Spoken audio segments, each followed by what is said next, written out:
Assalamualaikum warahmatullahi wabarakatuh. Alhamdulillahi rabbil alamin. Musollian ala nabiyil mustafa wa alihil mustakmilin asyarafa. Asyhadu an la ilaha illallah wa asyhadu anna muhammadar rasulullah. Pertama-tama marilah kita panjatkan puji syukur kehadirat Allah yang Maha Ghafur, yang mana berkat kehadiratnya kita semua dapat dikasih nikmat, kasih sehat, dikasih kenikmatan yang tiada hentinya gitu ya. Salawat sinarong salam semoga tercurah limpahkan kepada Nabi kita semuanya, Nabi akhir zaman, penutup Nabi semuanya, yaitu Kanjeng Nabi Muhammad Sallallahu Alaihi Wasallam. Tak lupa kepada keluarganya, kepada sahabatnya, kepada tabi'in atba'ut tabi'in, terus kepada kita semua sebagai umatnya. Semoga kita semua dikasih syafaat nanti di yaumil qiyamah. Amin ya Allah ya rabbal alamin.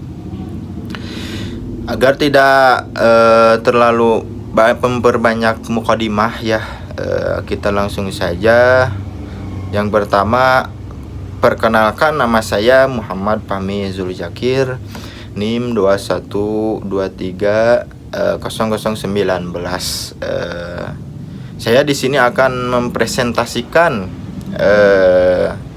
lingkungan pendidikan dengan mata kuliah dasar-dasar pendidikan, dosen pengampu Pak Ceceng Salamuddin MAG. Ya, yang pertama yang akan dibahas yaitu ada empat pembahasan ya. Yang pertama, pengertian lingkungan pendidikan. Yang kedua, fungsi dan jenis lingkungan pendidikan. Yang ketiga, lingkungan pendidikan dalam implementasi pendidikan karakter, bukan kontemporer ya, karakter.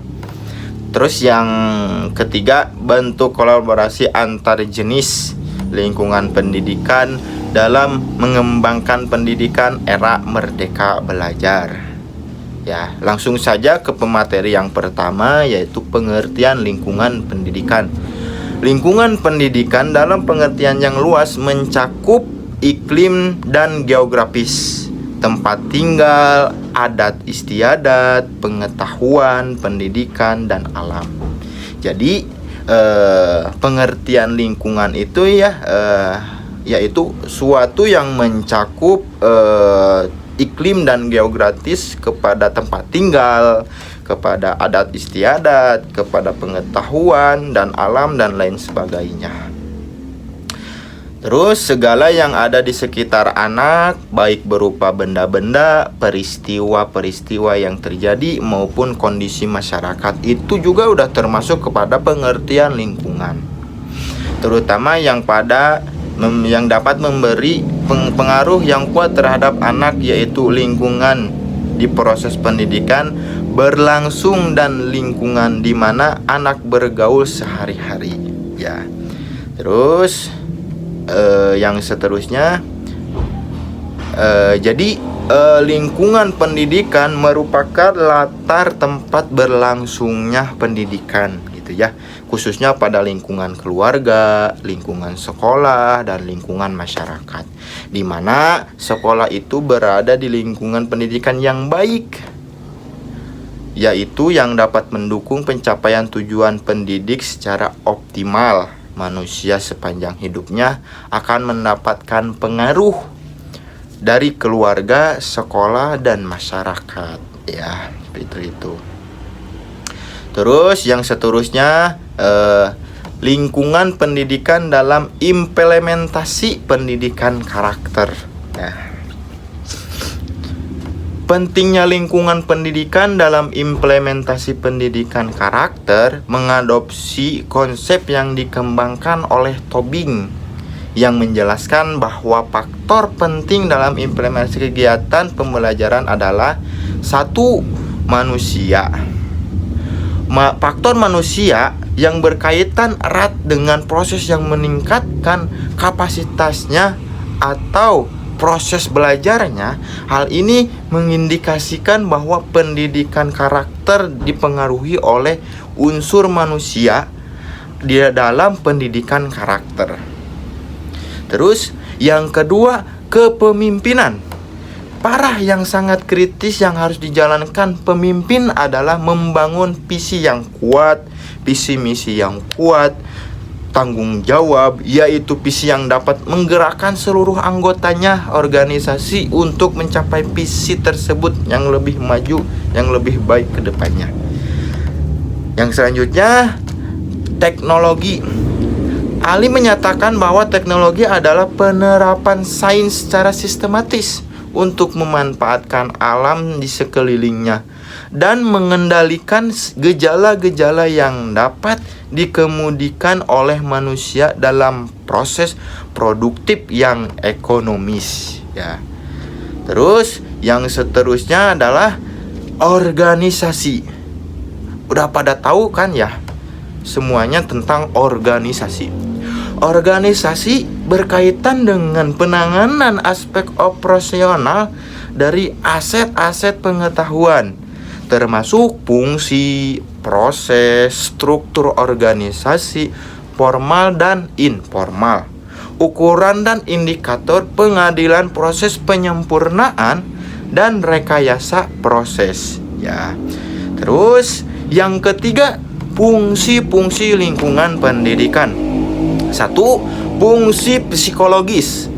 Stimulus bersumber dari atau berasal dari lingkungan yang merupakan rangsangan terhadap individu, sehingga terjadi respon yang menunjukkan tingkah laku tertentu. Jadi psikologi itu stimulus bersumber dari atau berasal dari lingkungan, berasal dari kejadian-kejadian lingkungan gitu ya, yang merasakan rangsangan kepada kita gitu, individu, sehingga terjadi respon yang menunjukkan tingkah laku tertentu. Jadi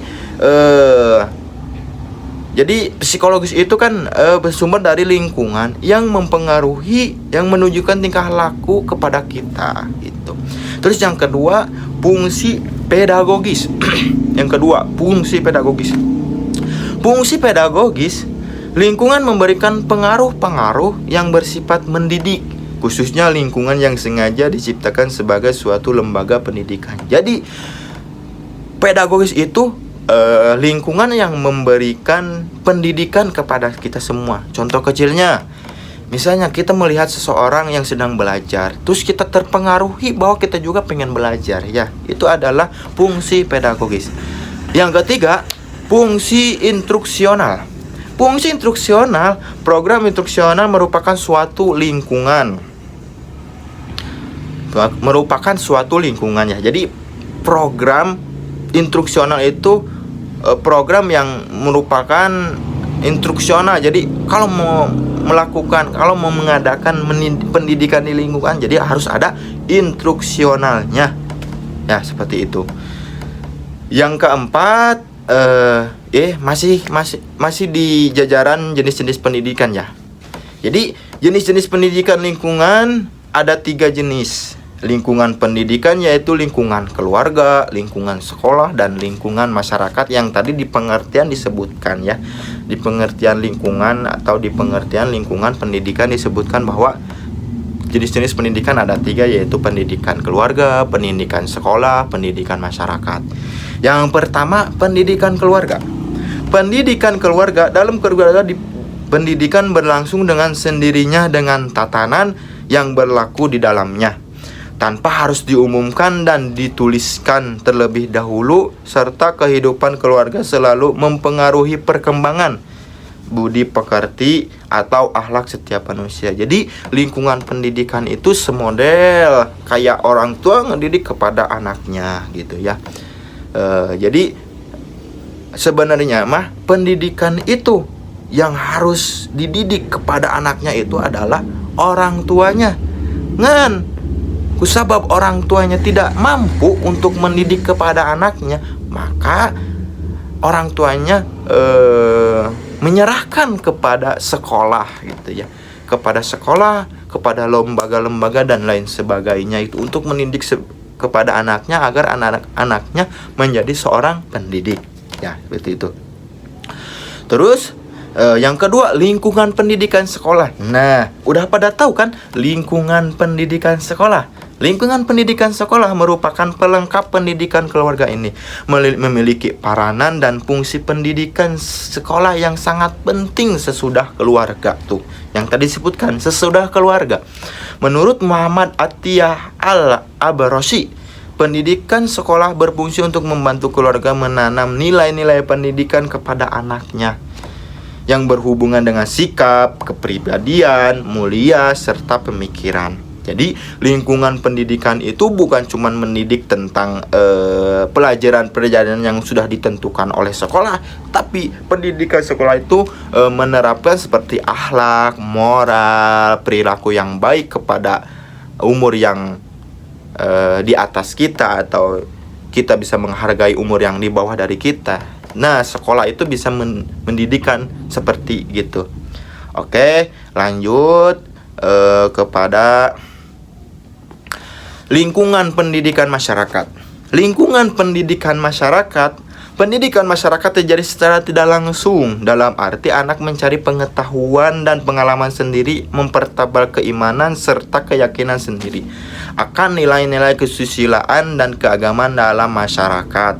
Masyarakat turut serta memikul tanggung jawab pendidikan. Masyarakat besar mempengaruhi dalam memberi arah terhadap pendidikan anak-anak, terutama para pemimpin masyarakat atau penguasa yang ada di dalamnya. Jadi lingkungan pendidikan itu senantiasa untuk masih pengalaman kepada sang anak tersebut. Misalnya orang tua atau masyarakat yang sudah tua, yang lebih umur daripada kita, mengasih pengalamannya waktu dulu dia sedang sekolah, atau pengalaman jadi, karena pada dasarnya pendidikan yang sangat bagus kepada kita itu yaitu pendidikan dari pengalaman yang sudah kita lalui gitu. Terus yang keempat, bentuk kolaborasi antar jenis-jenis lingkungan pendidikan dalam mengembangkan pendidikan era merdeka belajar, era zaman modern sekarang gitu ya. Oke, dalam peraturan materi pendidikan dan kebudayaan nomor 74 tahun 2016 tentang komite sekolah, orang tua melalui komite sekolah dapat memberikan masukan terhadap program dan kebijakan sekolah serta mengawasi pelayanan pendidikan sebagai upaya peningkatan mutu. Orang tua juga dapat menggalang dana melalui upaya kreatif dan inovatif sebagai upaya membantu sekolah dalam pencapaian standar nasional pendidikan atau yang disebut dengan SNP. Terus yang seterusnya yaitu pelibatan peran masyarakat dan orang tua menjadi kunci suksesnya. Ya, desentralisasi pendidikan dan menjadi komponen penting dalam usaha sekolah untuk meningkatkan mutu di Indonesia sendiri. Peran masyarakat dan orang tua juga digolongkan sebagai moderat karena lebih banyak berfungsi sebagai badan penasehat melalui wakil mereka komite di sekolah. Jadi bentuk kolaborasi antar jenis lingkungan pendidikan dan dalam mengembangkan pendidikan era merdeka belajar yaitu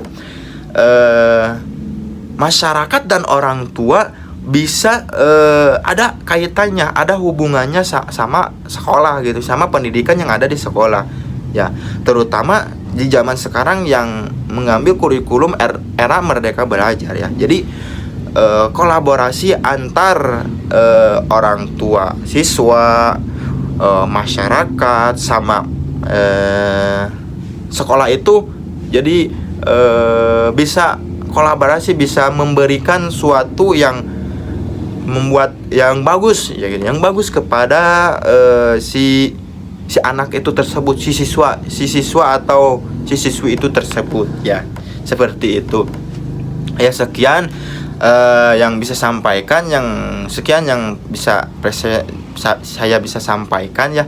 Mohon maaf bila banyak kesalahan.